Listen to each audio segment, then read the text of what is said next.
Hi, and welcome to XenSpace. As I mentioned in the introductory video, I intend to review issues of New Scientist.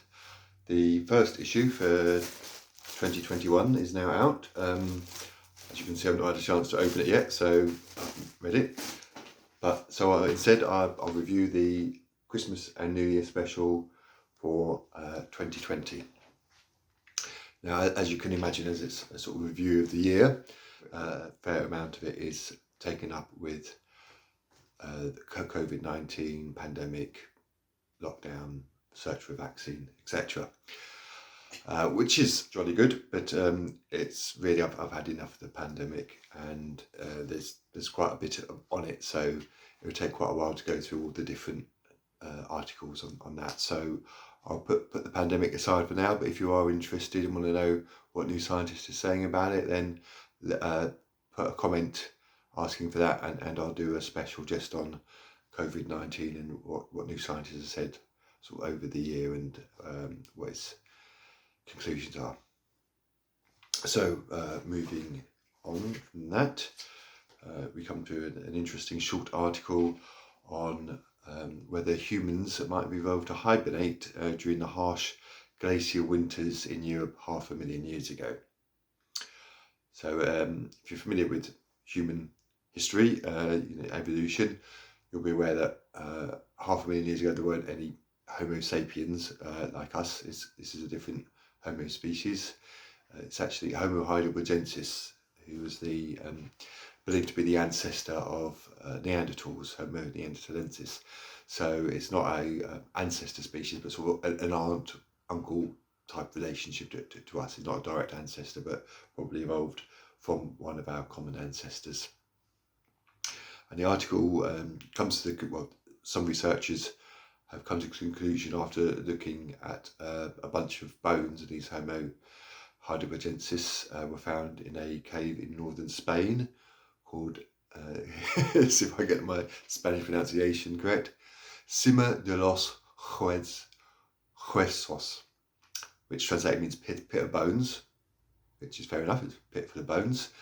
And from looking at these bones, some researchers found evidence that the bones were malformed, that there's some sort of bone disease going on, and they attributed this to vitamin D deficiency, sort of rickets, that sort of condition that causes bone malformation and malgrowth. Now, why would you be getting vitamin D, seeing as that's in sunlight? Vitamin D deficiency, if you can just go out into the sunlight for half an hour, that should give you enough vitamin D to keep you going. So the reason they are giving for this deficiency, the reason what explains this deficiency in the bones, is that the beings were hibernating. These early these Homo heidelbergensis were hibernating in caves, hence they didn't get any sunlight for weeks at a time, and so they developed these conditions, these malformed bones and so forth. However, other researchers, somebody whose focus is on metabolic bone disease and vitamin D deficiency, has also looked at the bones and said, no, that's something else is going on. There might be some bone malformation happening, but it's not vitamin D deficiency. So not really any convincing evidence there, or not enough to really go on. Now hibernating, that does sound like a good thing. I like my sleep, so sleeping throughout the winter sounds like a fantastic idea. It saves your heating bills, and you don't need to go out at all. So you don't need food or anything. So you just stay in your bed for months, which sounds good, but I can see a problem with it because we live across the whole world, not just in cold temperate zones, or even beyond that. While we're hibernating, or was in the far north hibernating, or in the far south, then people who live around the equator, who live in the tropical areas where it doesn't get cold, can just wait till we're all asleep, put on a jumper, and a coat, and come and nick all our stuff. We wake up and it's all gone. That's what we'd do if the shoe was on the other foot, wouldn't we? Well, in fact, we did. It was called the British Empire. Right, moving on. So next we have a short article about magnetic fields at the start of the universe, which concerns what are called primordial magnetic fields. These are believed to have arisen during the short period of time, moments after the Big Bang, when the universe apparently went through a rapid inflationary period. So this article is about that. However, from the sounds of it, it's talking about them as if they actually exist, like they've been discovered, but this is not the case. Instead, once you read the article, it's all it relates to is researchers in the University of Cambridge team there has come up with a model which suggests that these primordial magnetic fields could last into the present day. So they might be around, and they're now working on techniques which they hope will let as astronomers look and find these magnetic fields lasting from just after the Big Bang. So there's actually no evidence, there's nothing, it's just a model that's being developed. Over the page we had a article on what might be considered the first money in America, ancient shell beads that might have been used as currency 2,000 years ago, which is very interesting. The first use of money in the Americas. It is in use in Europe before then, but some people disagree with that's what's going on here. But as the origins of money, especially currency, is something I want to cover in a later video. I'll leave that alone for now. Moving on to the shorter articles, we have here one about Asian honeybees who have developed an interesting strategy, some of these colonies, to defending themselves against giant hornets. Giant hornets can come and attack honeybee colonies and just destroy them utterly. The hornets are far bigger than the bees. The bees can't defend themselves very well from them. They do have certain strategies, one of which is boiling them to death by just jumping on them. I have hundreds of bees jumping on the hornet and then warming up their bodies. Bees have a way of heating their bodies quickly to allow them to become active early in the day. But basically, if I remember right, they access their wing muscles but don't actually flap the wings. It's just like they've got the muscles going without actually producing any flapping, and that creates heat. So it's a bit like sitting in your car and putting your foot on the accelerator while it's out of gear. It makes the engine do a lot, but actually doesn't produce any motion, so that sort of thing. Anyway, these Asian honeybees have developed a strategy of putting animal dung. They will collect animal dung from on the ground and put it around the entrance to their hive. And this puts the giants off. They seem to find it somewhat distasteful. Literally, as the hornets chew around the opening of the hive to make a bigger opening to allow them access. And when there's this animal dung smeared, placed around the entrance, they don't like eating it, effectively chewing through it. So they're more likely to go somewhere else, attack another colony that doesn't use this strategy. You can't blame these hornets, can you? If I was going to knock on somebody's door and it was shit smeared all over it, I'd think twice, so there you have it. And let's move on from that. So what do we have next? COVID. Oh, life on Venus. So early in the year there was an article on the idea that life might exist in the Venetian atmosphere, when a chemical called phosphine was discovered in the Venus atmosphere, and it was thought that this can only be produced by biological processes. Since then, doubt has been cast on whether phosphine was actually found in the Venusian atmosphere, in the clouds around Venus, and other people wondered whether or not phosphine could be created by inorganic means, not organic chemistry. And although we don't know of such a process, there could well be one. So again, nothing really conclusive to go on there, but that's the way science is a lot of the time. We need more information, more data. So, but underneath that, a couple of very short but very interesting articles. One on the progression towards the creation of nuclear fusion technology. I don't know if you're familiar with nuclear fusion. It's the opposite of nuclear fission. And unlike nuclear fission, which we have currently, nuclear fusion doesn't create harmful nuclear radioactive waste. It creates clean products, and if there was an accident at a nuclear fusion power plant, it wouldn't explode and cause untold damage, around the place. It would just be the thing itself which is affected. It wouldn't release any bad toxic stuff. So that's all good. Now, the article mentions that there's a largest one yet is being built in France at the moment called ITER, and that's a multinational cooperative thing, which is great. It also mentions oddly that there's, this is going to go, once it's built, which is going to take 4 or 5 years, it will then have 20 years at least of experimental research, and they're not expecting to produce power for commercial uses until 2054. So that's, more than 30, nearly 30 or 34 years away, or 33 depending on. But then at the end it mentions that the UK Atomic Energy Authority is searching for a site to build a nuclear fusion power station by 2040. 14 years ahead of them. So maybe they're being a bit hopeful. The technology, we don't quite have it yet, but it would be a huge game changer. And I've left a video link in the description. So if you're interested in nuclear fusion rather than fission, check that out. And it's actually by 42. If you don't know 42, he does a lot of stuff. So interesting guy to look at. So there's a link to his video in the description. And then the other short article there is about introducing universal basic income. In various places, some research has gone into this, and it's more being seen like a good thing to do. I'm in complete agreement. I think it's a great idea. But is it something I want to cover in later videos? Again, I'll not go into detail about that now.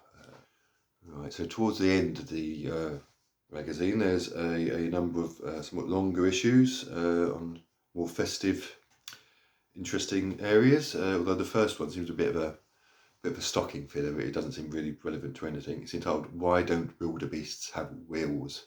And it's looking at evolution. Why hasn't evolution evolved certain things such as wills? Now, if you think about it, wills are really only useful on roads, on flat, fairly level, hard surfaces. Not particularly good for travelling across marshy land, for going up hills and just travelling across broken terrain. So in the wild, which is like where wildebeests live, wills are not particularly effective at all.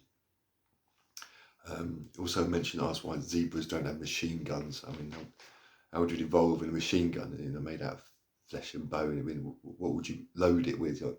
Like your bones? That wouldn't be particularly useful.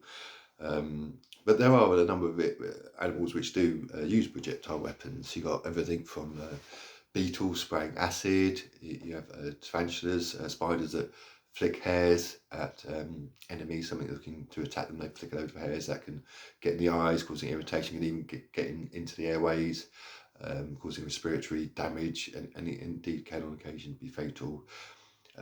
You have fish that spit water, insects outside the water, knocking them off a leaf into the water. And then you have chimps who hurl sticks and stones and other less pleasant things.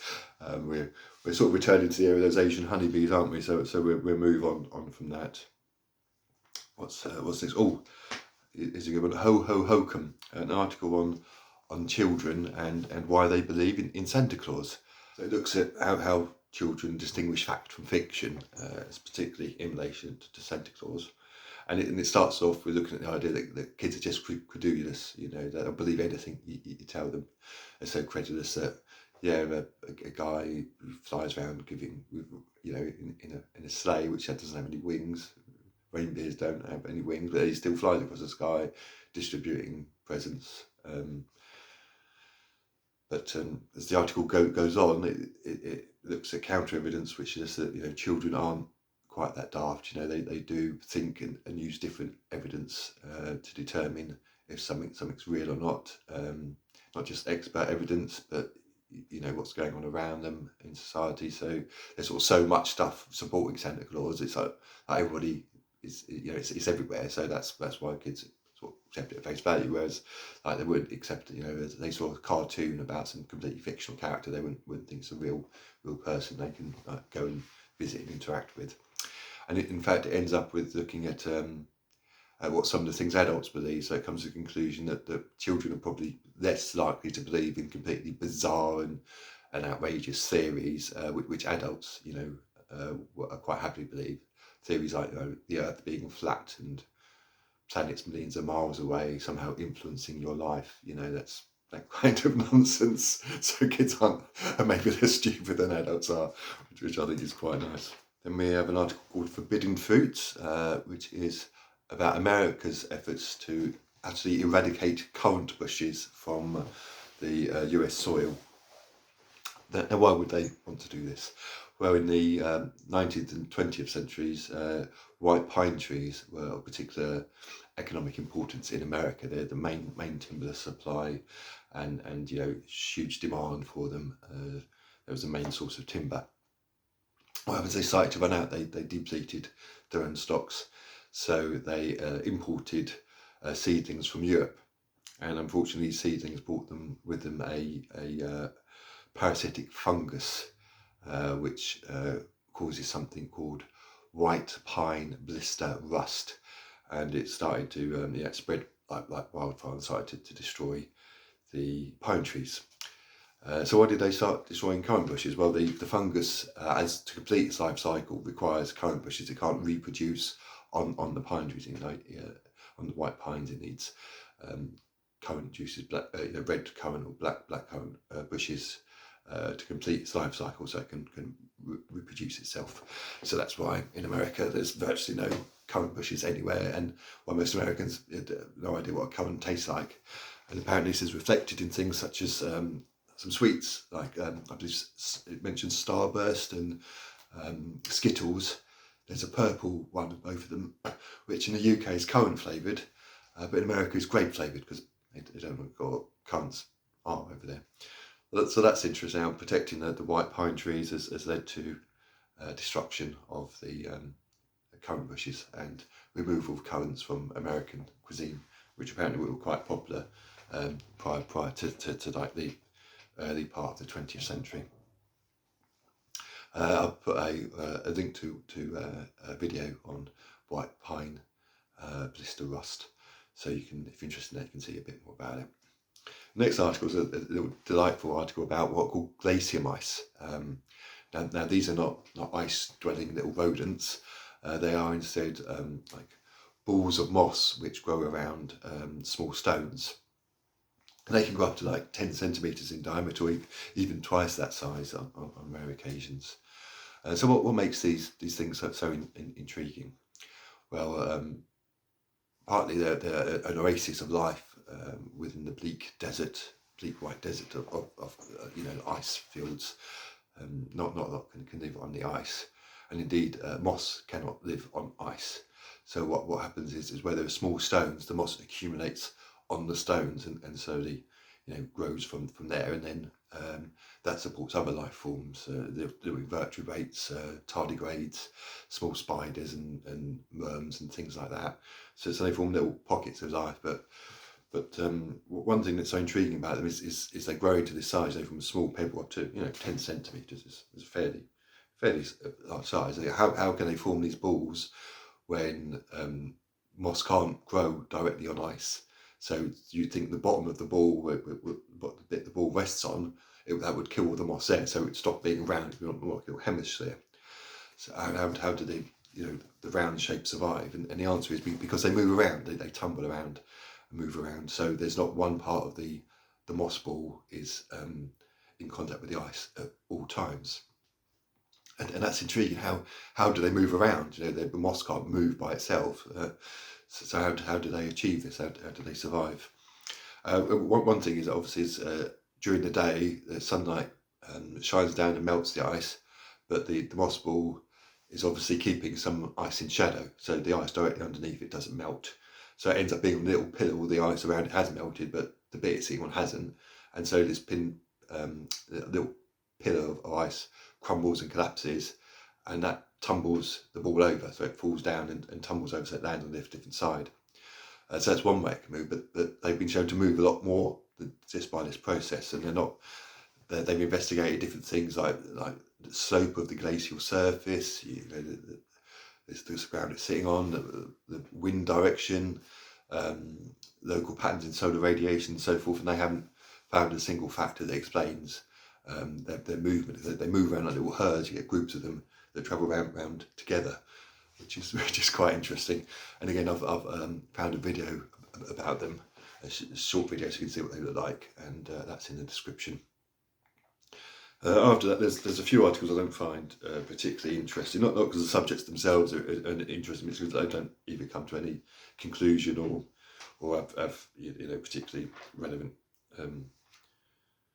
stuff. That's something about insects and just invertebrates and exercise and yeah, fine. And whether sitting around a TV in the evening is a habit survival from our earliest ancestors who used to gather around the fire at night time just to stay warm, and is us sitting in front of the TV the same as our ancestors sitting around a campfire?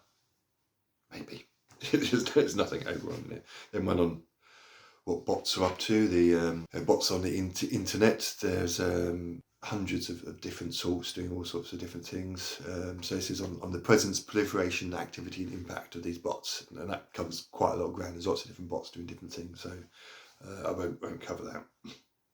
A quick one here, it's called A Dram Without the Drama, which is about something called overnight whiskey, which is an attempt to produce a whiskey type drink, something that accurately reproduces the taste of whiskey without the years of aging in barrels that usually happen. So what you do is you take basically a fairly tasteless spirit, mix a load of flavors, chemicals with it, and then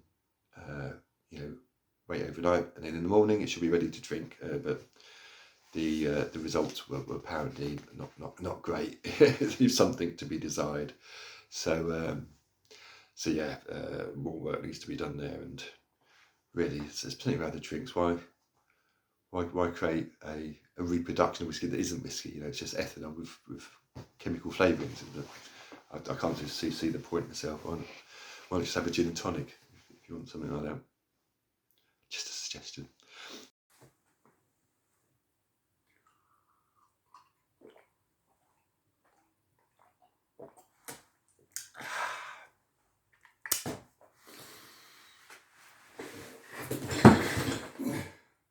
And here we have something on coprolites. Now, what is a coprolite? It's fossilised feces. Yes, yes, we're back to poo. Now, as an archaeologist, I've known about coprolites for quite many years. But it seems that there's been advances in imaging technology, so you can scan these and see what's inside them and break them up, which can destroy the contents. So it's good to see that they're becoming more useful, and they can provide potentially a great deal of information about diets of particular animals in the past. So that's very interesting. It can supplement our knowledge from skeletal remains and so forth. Right, and I see I'm coming to the end of my time now. I've put a video link in the description there to also a short thing about coprolites if you're interested in them. And that's just about all the time I've got for now. So I hope you've enjoyed this review of a particularly scatological edition of New Scientist. And I'll say see you later, and thanks for watching. Take care now. Bye bye.